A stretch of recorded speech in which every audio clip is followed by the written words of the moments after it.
By the end of this video, you will know how to create a module script that handles button animations on hover and click. This also includes sound effects. So the first thing we need to do is create a module script that will handle all the animations. I'm going to use a module script because it provides a single location to store functions without having to duplicate the same code in multiple scripts. I'll place this module script into replicated storage because the client will need to access it. I will rename it to button animations. If you want more information on module scripts, please check out my video going into the basics, which I will leave linked in the description. I'll also add a couple of sounds as children of the module script. The first sound I'm going to add is going to be a click sound, so I'll name this click and I'll set the ID. The ID that I've got under sound ID here, I'm going to go for 156750 59323. You can preview it. I'm also going to duplicate this and rename the second one to hover. And I'm going to set the ID of the hover to 10066931761. And you can preview this one too. Quite subtle. The first thing I'm going to do in this module script is I'm going to rename the module to button animations. And this will be an empty table. But I'm not going to set anything inside the table directly. I'm going to leave that for now.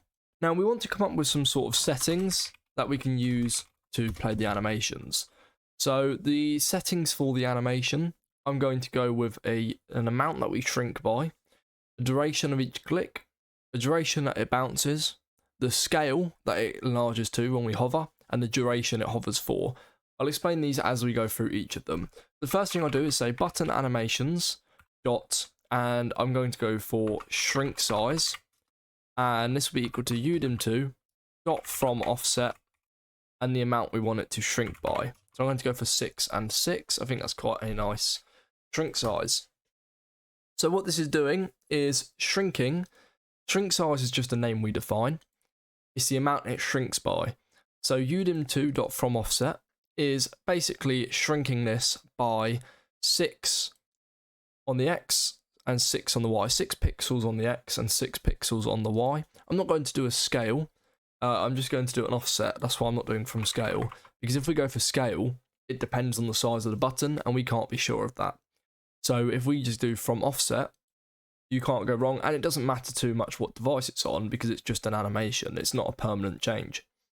Next, I'm going to do a click duration. So button animations dot, and this will just be click duration equals 0.08. And this will be the duration that the click animation plays for. And we're also going to, I'm just going to copy this line, paste it in. We're going to have a bounce duration. And we'll get onto this when we come onto the tween in a minute. But this is going to be how long it sort of bounces for the animation. Just put this at 0.1 for now, and then you can play around with it later on. But just to have the fundamentals in, go with 0.1 and just use the same settings as me. Once you have something that works, then you can play around with these settings. Next, I'm going to do button animations dot hover scale, and this will be equal to 1.05. And we'll also do button animations dot click duration, and this one will be 0.1. Okay, and these are for our hover. Oh, sorry, this should be hover duration, not click duration, because we already have that. So these are for our hover animations. So click and hover. Next, we'll get in our sound. So we're going to have the hover sound, which will be equal to script.hover. And we'll also have our click sound, which is equal to script.click.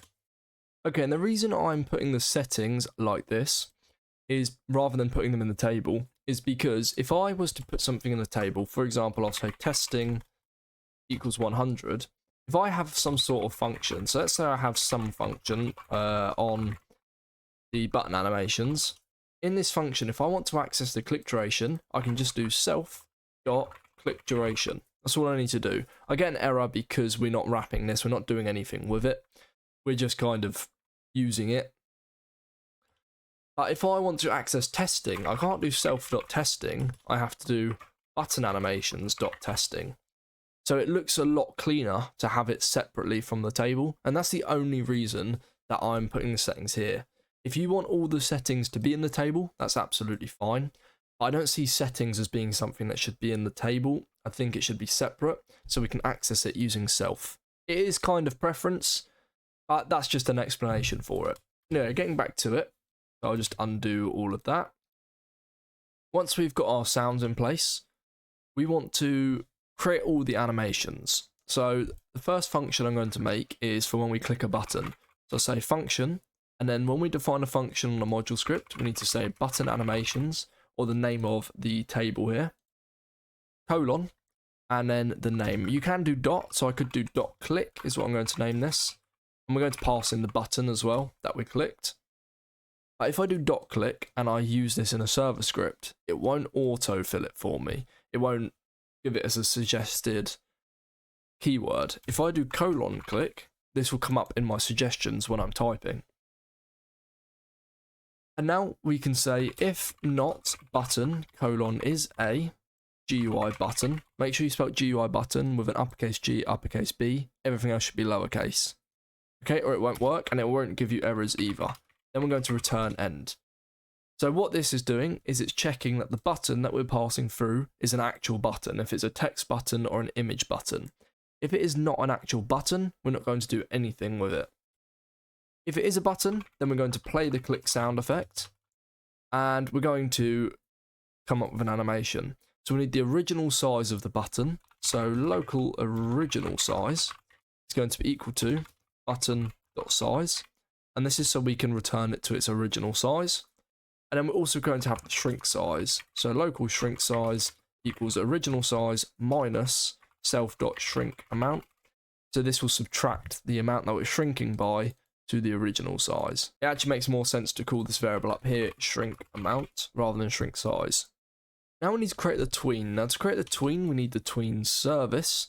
And for the tween service, we just need to say local tween service equals game colon get service tween service. And the tween service lets us animate GUI elements or anything really, but we're going to use it to animate GUI. So then we'll say local tween equals tween service colon create. We're going to pass through the button that we want to put the tween on. And we need to create some new tween info. Alright, so we'll do tween info.new.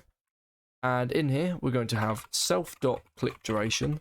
So this is the length of the animation, followed by the easing style, so enum.easing style. And I'm going to go for a quad, play around with these and see what easing style you like the most.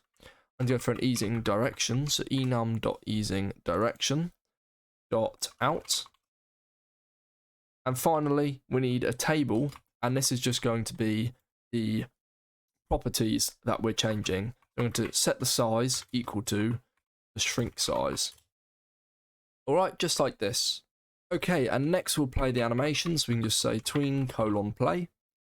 And once this animation has been completed, then we want to animate it back out. So this is animating it in, we want to animate it back out.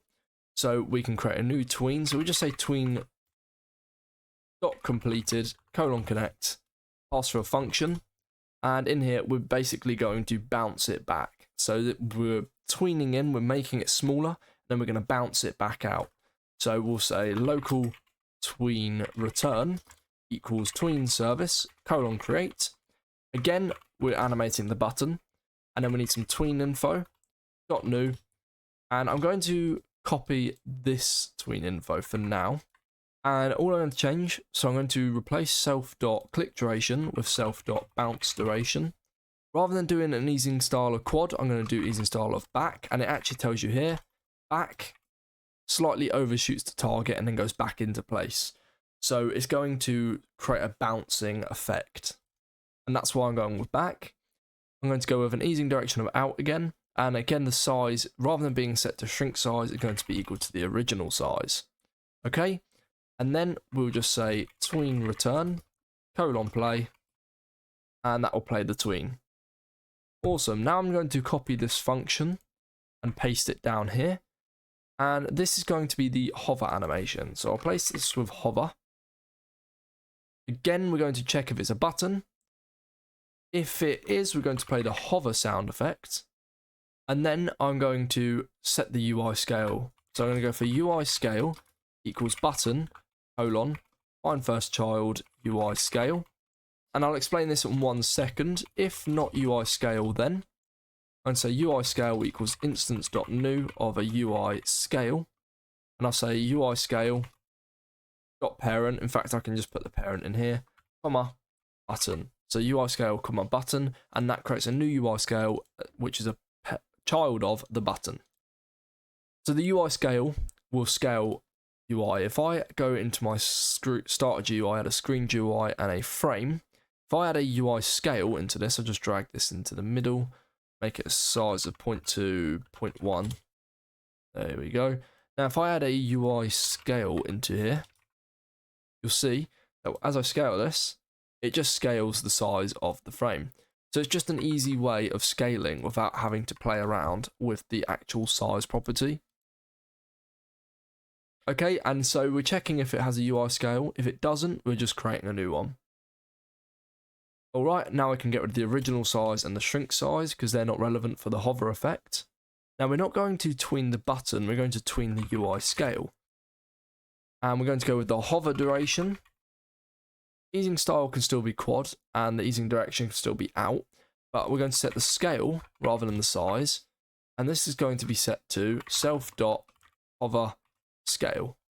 And then we'll play the tween. We don't need a returning tween because we're going to have an unhover animation. So I'll copy this function here, paste it in again, and this one will be unhover.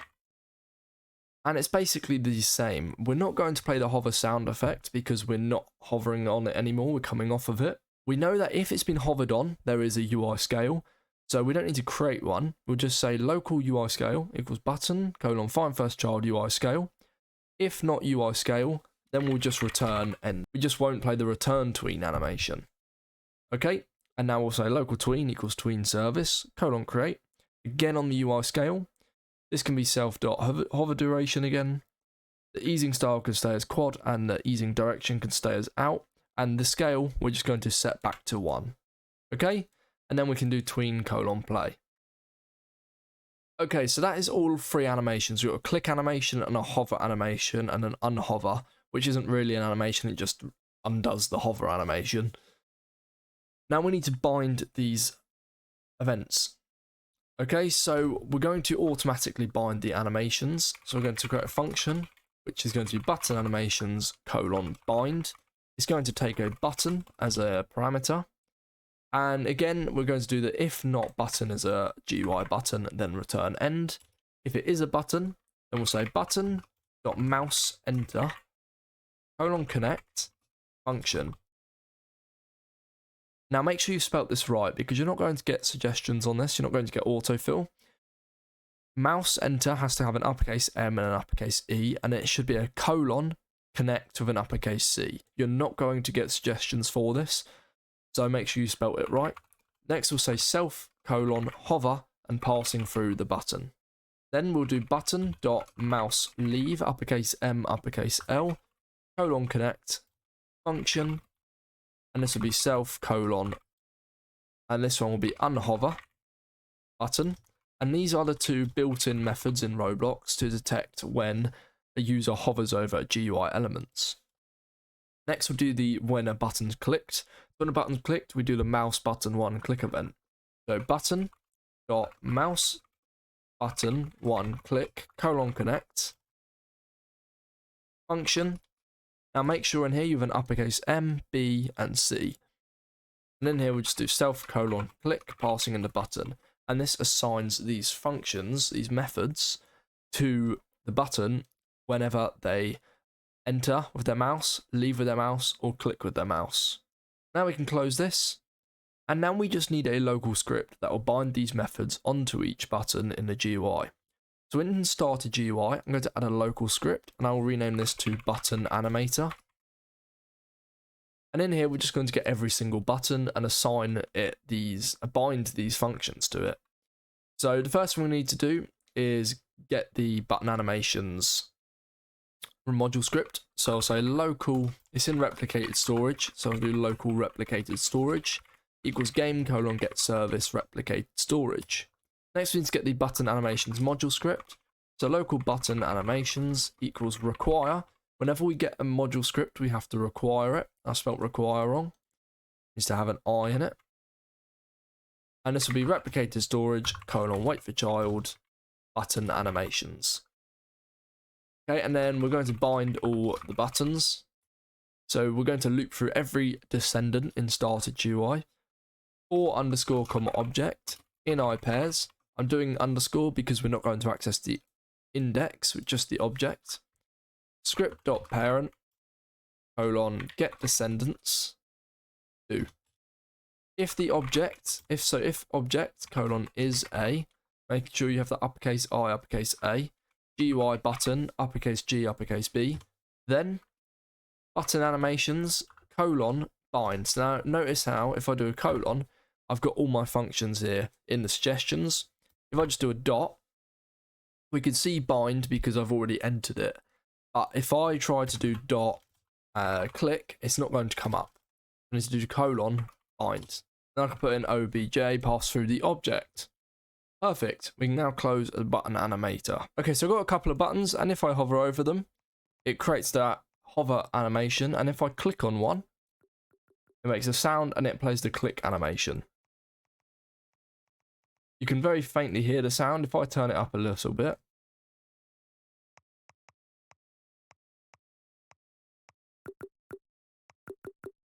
There you go. And if I wanted, I could stop this. I could add another button. So let me add a new button. You know what? I'm going to make this button inside of a frame, inside of another frame, inside of another frame, and then I'm going to add the button. And I'm not going to be very decorative here, but I'll just make this a button here. I could press play, and it still accesses that button, which is amazing. And even if I have these frames stacked into each other, like this, and then press play, so I've got a frame in a frame in a frame, it still detects that button and plays the sound. So I now don't need to have an individual script for each button for its animation. I can just have it all in one place. Okay, excellent. So that is it for this video then. I hope you found it helpful. If you did, please leave a like and subscribe for more tutorials. We have a Discord server, which you can find the link to in the description, where you can ask for programming help others, or just chat there. You can also leave feedback on our videos and channel. Thank you for watching, and goodbye.